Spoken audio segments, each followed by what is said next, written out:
Hey everyone, welcome to Girl Educate Yourself. I am Kristen Cantrell.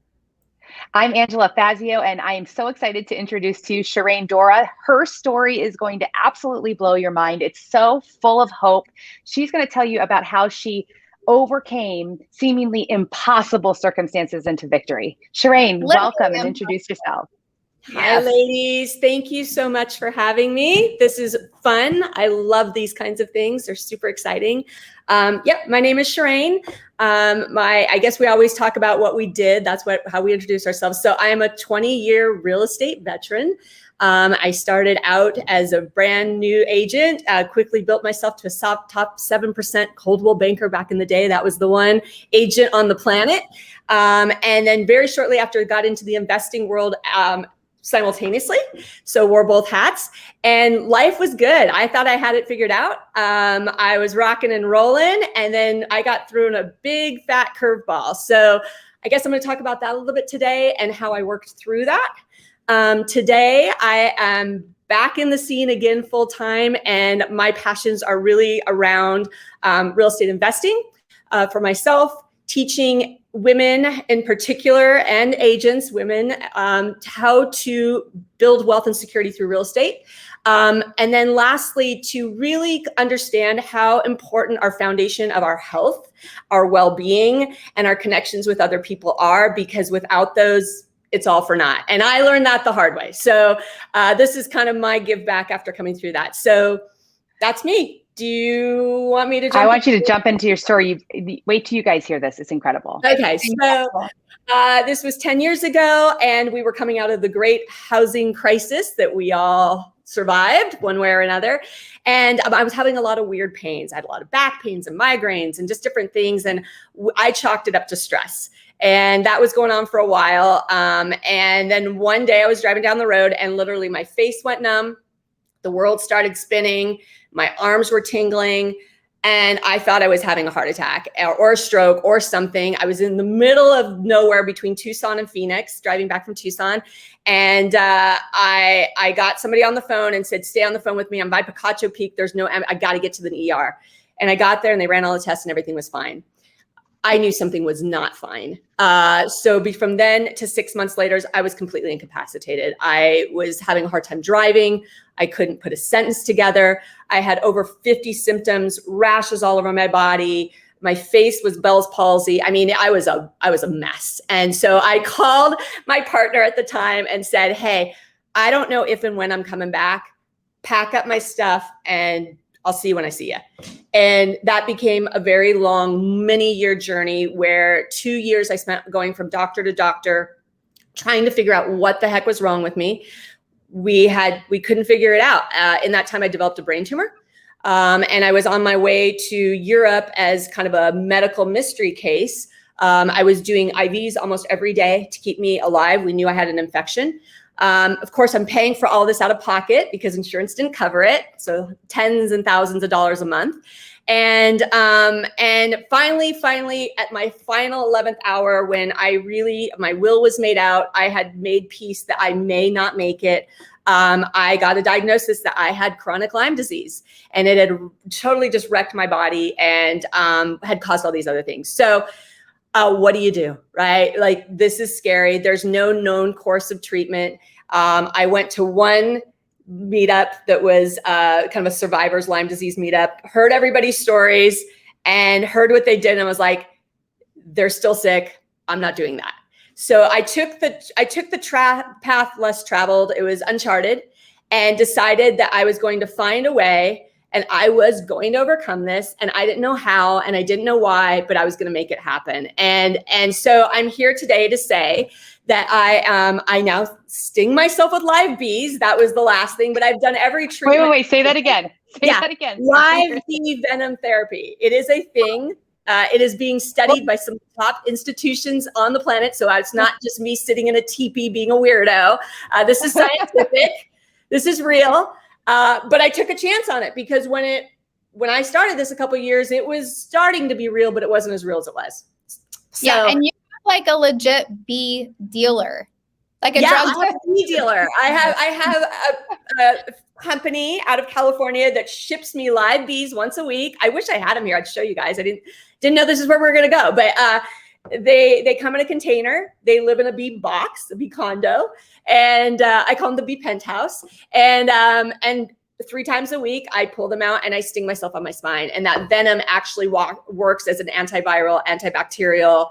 It is a hormone regulator. It does a lot of things. It modulates my immune system. And here I am. So this is the story. How did you discover that? Before we get into your tips that came out of that, how the heck did you discover that? So I had truly tried everything. And I mean everything. And that's a whole nother podcast or something else. But I had seen on the Instagram world, old Graham, a woman who had been read last rites. She was a fighter. She was out in New York, an entrepreneurial woman, and she was down to living in somebody's closet.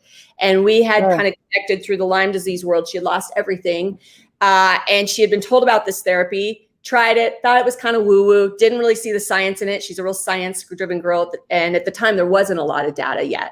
And I saw her make her way back, go on, start businesses, do everything. And I was like, So I reached out to her and said, hey, I want to know more about this. And she happened to have a family member that lived in Phoenix. She was passing through over the holidays. And I said, I will open up my home to you and anybody else that wants to know about this if you'll just come in and tell us what this is about. And she came, showed me. I went through the white papers that were out there. I looked at my husband and said, I know this is crazy, but what do you think about me stinging myself with the live bee? And he was like, oh my God. I mean, keep in mind, this is 8 years into this journey. I mean, this is, and he's like, what's the downside? And I said, I don't know. And I said, I'm going for it. My veins are shot. I can't maintain the treatment. I was hemorrhaging cash. And I was like, I'm holding, but I'm not getting all the way. So that's fascinating. Did my first thing that night, and here we are. I'm so fascinated by that story and so excited. Like, look at you now. You're like a full of life and full of I mean, very attractive personality. It's so great. I'm telling you, when I met her, when I met her, I left there like that was amazing. I've told everybody your story. I love it.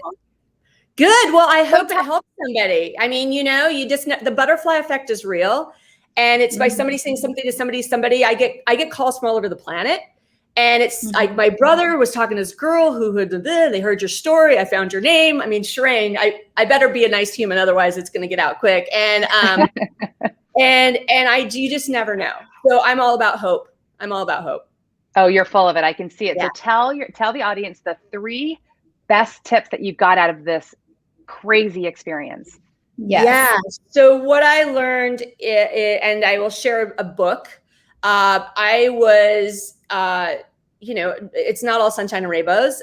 Things were dire, and I was scared, and things were dark, and it was rough. And so I made a decision that it's not what happens to you, it's what you're going to do about it. And that is not my phrase. It came from a guy. His name is Mitchell. His last name is Mitchell. He's been on stages. He's kind of phased out, but he had many things. He was burned head to toe. He then survived that. There was an accident. He was paralyzed. He went on to be a mayor of a town, spoke on stages, built businesses. I mean, he does incredible things. And he just said, it's not, and that really resonated with me. And so I decided to take control. There was a lot I couldn't control, but I was going to control the things I could and leave the rest to God, universe, spirit, whatever resonates with people that are listening. And so what I did was this. I said, okay, I can control. What can I control, or at least work to control? My thoughts and how I'm going to view this. Like, what's this all going to be about? My actions and my energy and my vision. And that was the 3 things that I was like, I'm going to control. So I decided I was going to do everything under the sun that I could do as far as my actions to get me there, which was difficult. There was no known course of treatment. It was like the Wild West. I was going to make it my full-time job. I was going to be accountable to myself. And it wasn't going to be for lack of putting in the work. And so I can say what that sounded like. That thoughts was, you know what, this is scary, whatever. I can control certain things. I can do certain things. And I am going to reprogram my mind. So tactically, what I did was I literally at one point didn't know if I was going to live. So I was in excruciating pain. I would put on Beats headphones with music, chanting sometimes, sound, whatever in the background that would calm my nervous system down. And I would repeat thousands of times, I choose to live. I choose to live. I choose to live. Oh my gosh. It sounds really weird.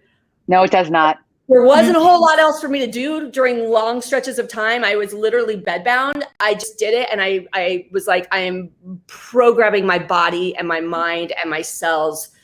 I'm fighting. We're doing this. So that was number one. Number two was I fed my mind. So there was times where it's easier to like just watch stuff. There was times where I could read.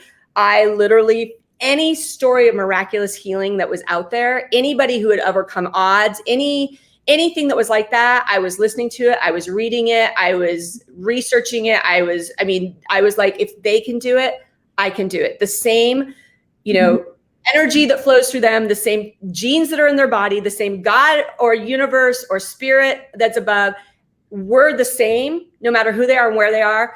If they can heal miraculously, I can heal miraculously. And I love that. I love to believe that. And then, like I said, I put myself on the thoughts. That was part of my actions. I was like, that was part of my protocol that I assigned to myself. Was this is part of your work. You're gonna do this.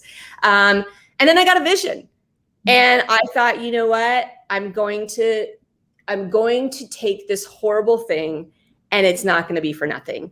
And so I am, one, going to overcome this, no matter how long and how hard it is. Number two, I'm going to inspire people to overcome things. And number three, at the time I got a vision. I thought, you know what? I wouldn't have had this stupid disease if I wouldn't got bit by a tick that I don't even know where I got bit by it. And so there wasn't any protection, and I couldn't wear chemicals or anything at that time when I was starting to get back outdoors.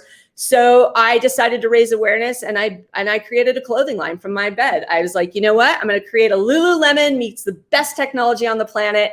It's called Pesky's. And I launched that, and it gave me hope, and it gave me future, and it gave me control over the fact that I had my real estate stuff, and I was able to do a little bit of it, but I wasn't out, right? But this, I could run it from my computer. So I got a vision for myself and said, one of my other sayings was, my best days are yet to come. It might have been that when I was in my 30s, I had a wonderful career, and I was traveling, and I looked great, and it was all great. And it's easy to look back and go, well, that was my best, and now this is happening. And if I get out of it, it's downhill from here. And I was like, absolutely not. My best is yet to come. So yeah, the thoughts, the actions, and the vision, those were the three things that anybody can take control over. It's defining the story, choosing your story in spite of whatever life is thrown at you. Yeah. Wow. I'm not going to lie. This is the probably the best Girl Educate Yourself we have ever had. Flattering me, but I am not. I'm glad it's helpful. I'm telling you, you are something else. It's awesome. You're blessed from God, and I'm pleased to know you. Oh, thank you, Angela. That's so nice. I'm pleased to know you too. And I don't know. I believe we all show up at the right places at the right time. I'm a big believer that there are no coincidences. I think we show up where we're supposed to be. And I also think that it's all about collaboration and win-win-win. And having it's as empowering for me to share the story and to remember and to be grateful as it is for you to hear it. So it's really good for me too. So thank you. 100%. I hate that we have to wrap it up. We're almost at the 15-minute mark, and I don't want anything to get cut off. Yes. So thank you for your time and for your story. I thank Jesus for you that you even got to come out the other side as lovely as you are, and I can't wait to spend more time with you. I can't wait for that either. I love what you ladies are doing to empower the women. I'm just I'm kind of coming back on the scene. So I'm learning about what everyone's doing. I love this shift to really talk about the whole being and really start a bigger conversation about, all the areas of our lives in this industry. And also, I really love the collaboration that's happening. I just think it's so awesome. I love it. Absolutely love it. All right. I'm so sorry. Gotta go. Thanks, guys. All Stay right. on for a second. Stay on for a second.